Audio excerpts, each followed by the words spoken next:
The Canadian military and possibly the Coast Guard appear to be keeping a close eye on a Chinese research vessel. It is returning to waters off the coast of Alaska for the second year in a row. The CBC's Murray Brewster has been following the story from Ottawa, and he joins me now live. So, Murray, we know Canadian officials have been monitoring this Chinese ship's activities. What can you tell us?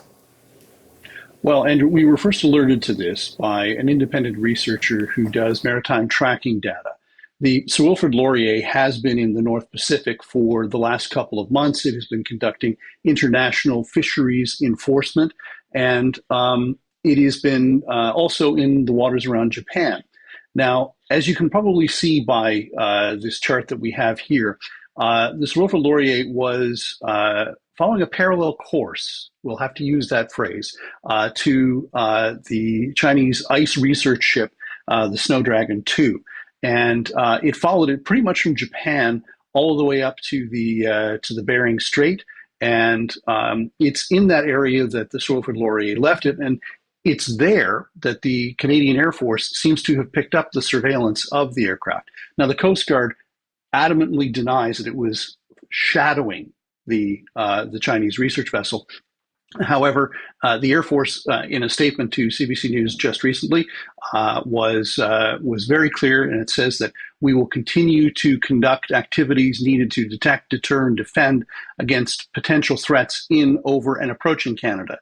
And the vessel, the English version is the Snowdragon 2, is not currently in Canadian territorial waters. The Canadian Joint Operations Command is actively monitoring the vessel with a CP-140 Aurora aircraft based out of Alaska.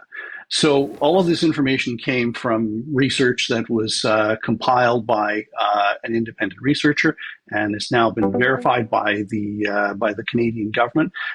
This is the second year in a row that the Air Force has deployed an aircraft to monitor the activities of this ice research vessel, because the ice research vessel was in the same area last year. Murray, remind us why this is important.